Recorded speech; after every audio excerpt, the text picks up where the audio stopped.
da mesma forma, assim como nós, também aconteceu com Lampião e os seus companheiros.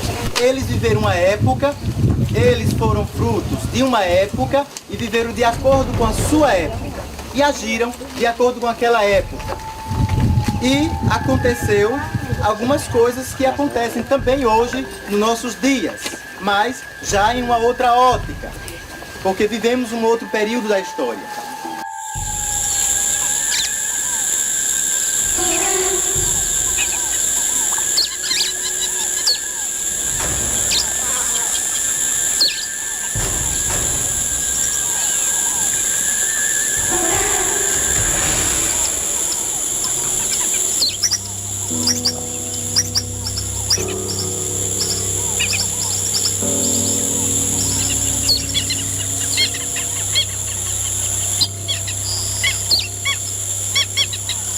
Sou filha de Expedita Ferreira Nunes, que é filha única de Lampião e Maria Bonita.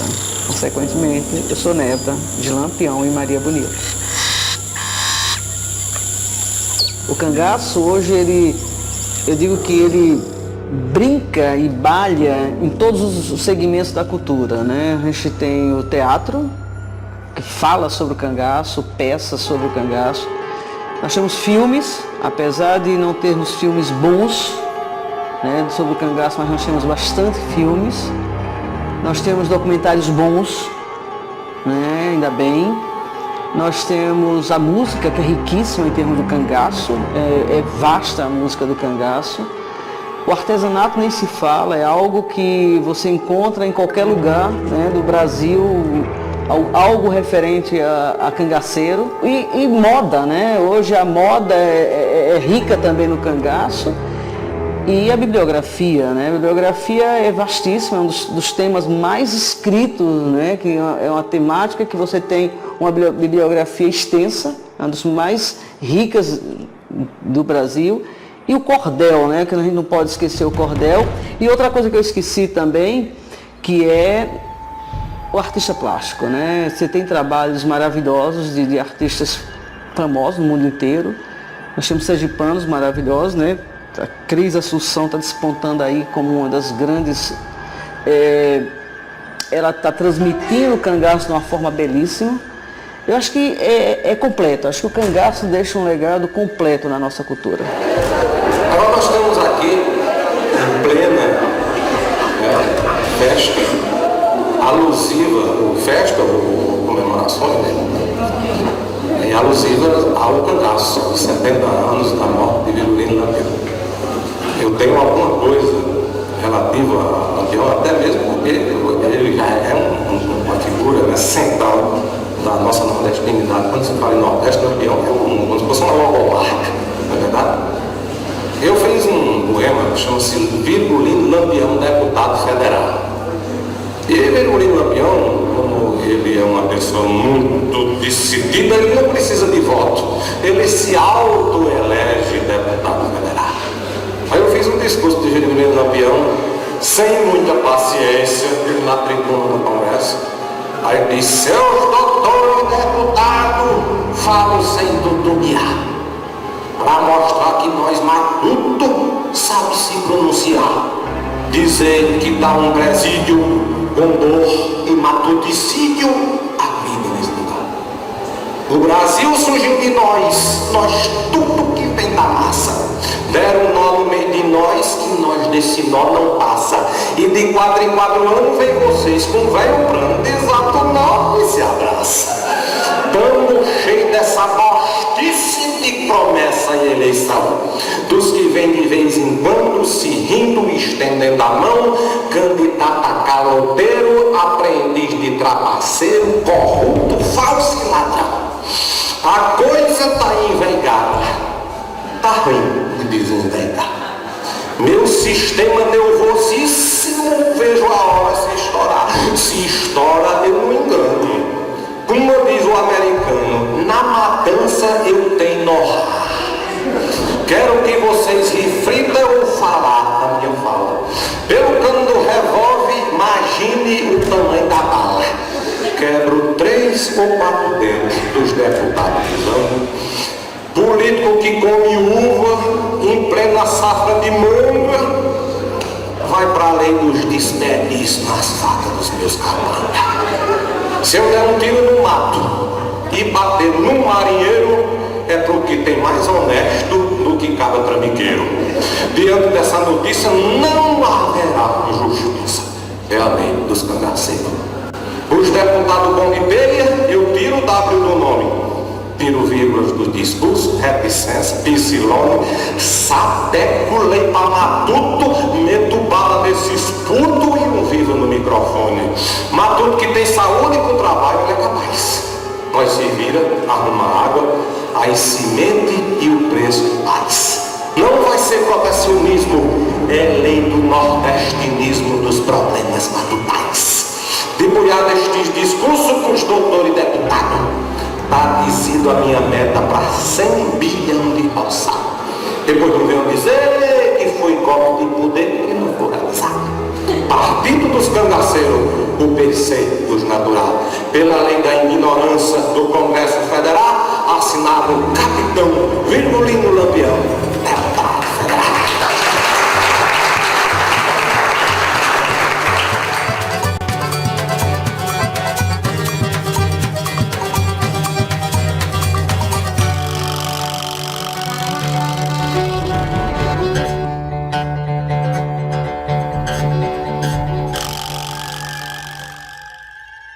É o seguinte, a pessoa passa todo mês sem viver no direito. Não. Se não tiver direito, não tem nada. Só viver no mato, só esperando bala.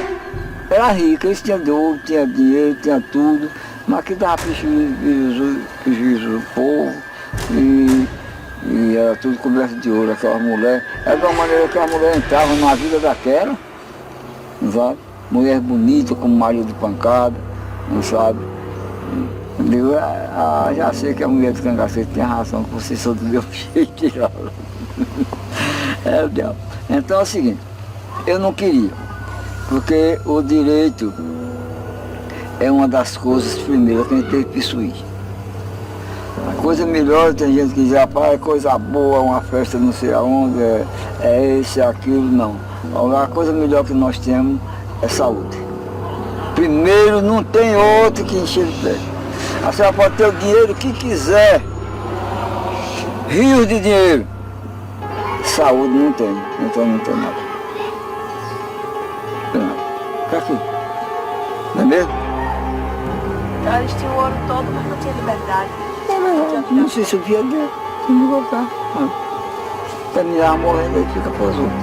Tomando cachaça e tudo. É melhor ser pobre e ter saúde. Né? Eu sou mais a saúde. É como o direito. Ora, é verdade que eu andava coberta, os arreios eram bem feitos, não sabe? E era bonito mesmo. Mas não tinha direito de sair daqui e pegar um carro, não existia, pegar um cavalo e tudo, ir para uma festa, dançar, brincar, tomar uma cerveja, que nesse tempo não tinha cerveja. Não. Eu não alcancei a cerveja. Depois foi que ela chegou. A cerveja era 51, era Pitu, era Serra Grande, não sabe, Miloeira, era de Capela, né?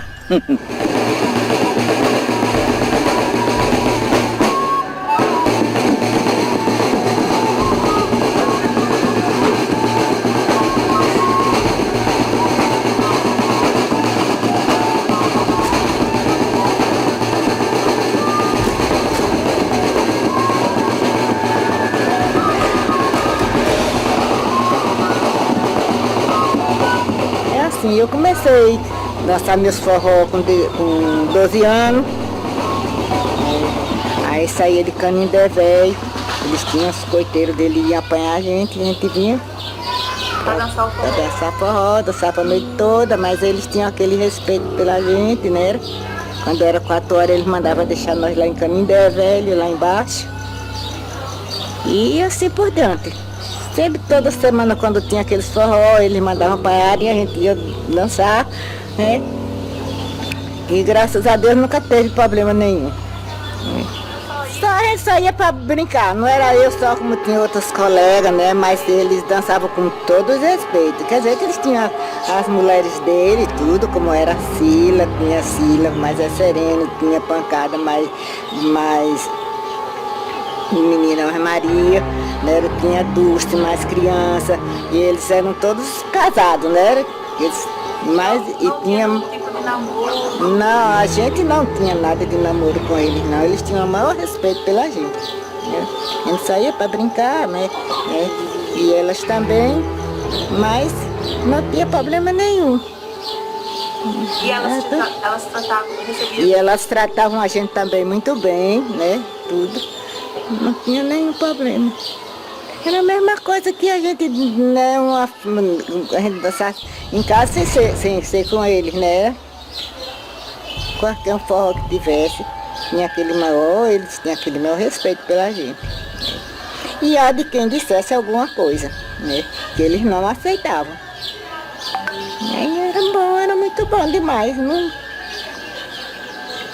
Acho que se eles ainda fossem vivos hoje, eu acho que hoje ainda dançava com os cangaceiros.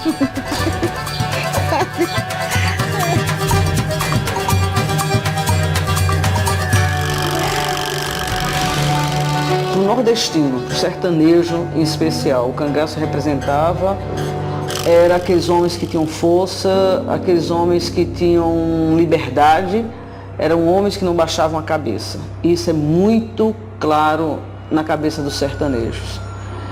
O fato dos jovens quererem entrar na época do cangaço, a grande maioria dos cangaceiros entraram por uma questão de falta de opção, né? A impunidade fez com que esses homens entrassem nesse movimento do cangaço. Isso é muito claro quando você começa a estudar, né, toda a história do Brasil, que inclui o cangaço. Acho que essa atração pela aventura, pela liberdade, pela coragem, eu acho que isso atrai hoje, acho que na época não. Na época, pelo menos os ex-cangaceiros com os quais eu convivi e converso até hoje, eles são muito claros. Entraram por uma questão de falta de oportunidade mesmo. Eles não tinham a quem recorrer, não tinham justiça, como nós não temos até hoje. Né? Então, isso era claro para eles. Era uma forma, ou eles calavam, ou entravam no cangaço para vingar alguma coisa. A grande maioria entrou por uma vingança pessoal. Agora, para o sertanejo, quando você conversa hoje com o sertanejo, eles assim, eram homens que eram fortes, eram valentes, eram aqueles homens que não se subjugavam, né, a um problema. Eles veem hoje, é claro para mim também, esse sentimento com relação ao cangaço, no sertanejo hoje. E aquele negócio da ordem, que se eles dessem uma ordem, tinha que ser cumprida. Não tinha esse negócio de hoje. Até hoje tem tantas coisas hoje que eu desejava que Lampião fosse vivo, que ele tinha uma ordem. Que hoje não tem mais quem tem a ordem para nada. Se ele chegasse na minha casa, eles pediam que fizesse um almoço para eles, fizesse qualquer coisa por eles. Então eu ia fazer alguma coisa por eles, fazia um almoço, né, dava uma assistência a eles. Eles me tratavam bem, ficavam agradecidos e tudo. Agora, eles não queriam que eu fosse denunciar deles, né? Denunciar deles. As volantes, as coisas, contratados, que era quem perseguia eles, né? Pronto. Então, aí, se não fizesse isso, eles eram muito amigos da gente, não fazia nada. Agora, se a pessoa fosse falar deles, fizesse alguma coisa de ruim, aí eles, né, iam se vingarem daquilo que eles recebiam. Mas mesmo no caso de hoje, né? Se você me faz o mal, eu não posso lhe tratar bem. Não é verdade? Eu sou filha do cangaceiro, ex-cangaceiro, sou moreno, né? Vivo ainda, moro em Belo Horizonte, ele tem 98 anos.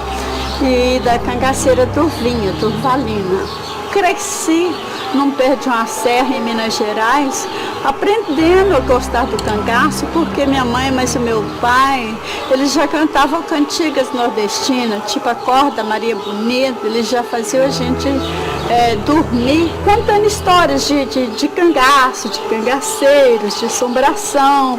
Mas naquela época a gente não ligava, dava muita importância ao que era. A gente só foi ver, saber o que era ser cangaceiro quando nós mudamos para Augusto de Lima, que é uma cidade de Minas, para a gente estudar. Foi lá que a gente começou a conhecer a história de cangaço, de lampião e tal. E por incrível que pareça, eu não sabia que meus pais faziam parte dessa cultura nordestina.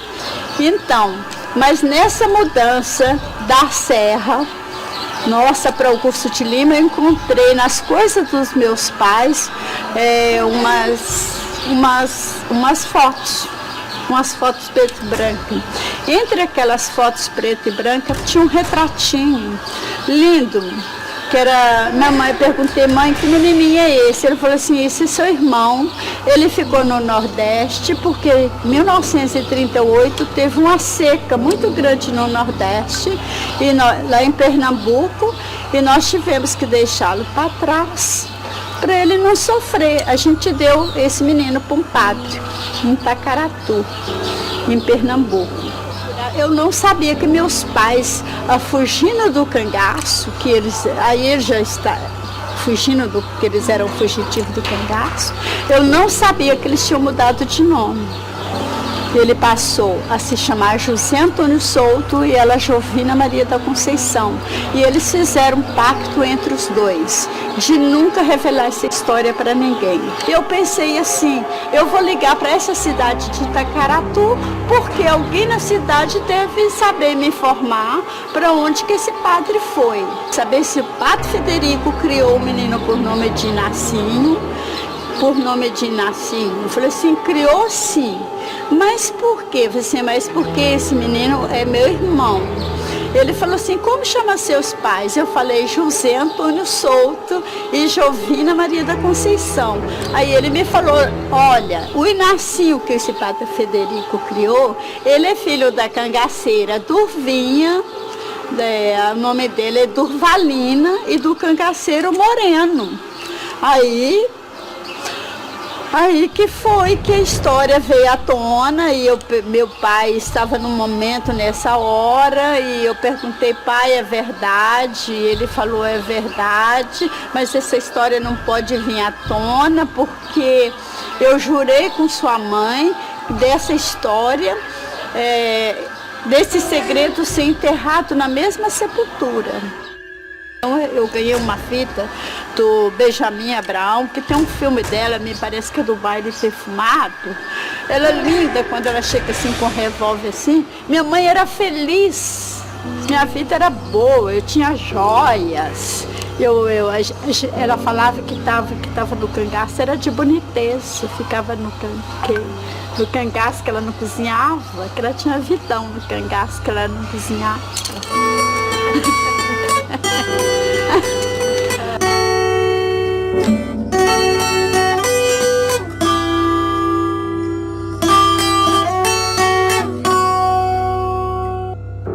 Jovens, eu falo homens jovens, né? Os garotos, na época eles entravam muito cedo, né? A maioria 13 anos, 14 anos, pra você ter ideia.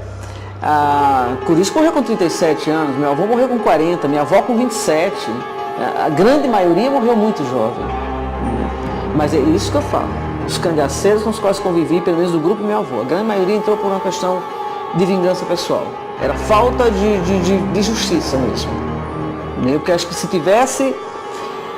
Aí não tem, né? É uma questão de cultura nossa mesmo, é uma questão desde a nossa colonização. Né? O Brasil foi colonizado de uma forma que a impunidade reinava e reina até hoje. Né? Hoje a justiça é muito lenta, até hoje ela é muito lenta. Ela age rápido em alguns casos de interesse, mas para as pessoas menos financeiramente falando, ela é muito lenta. Ela é muito lenta, infelizmente. E naquela época era muito pior, muito pior.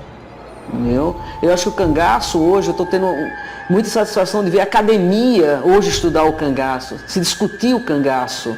Né? Porque o cangaço não é simplesmente Ah, Lampião, herói ou bandido. Isso não existe, mas isso é muito pequeno, não cabe mais isso, essa coisa de você trilhar nesse caminho, entendeu? Hoje o cangaço é um todo.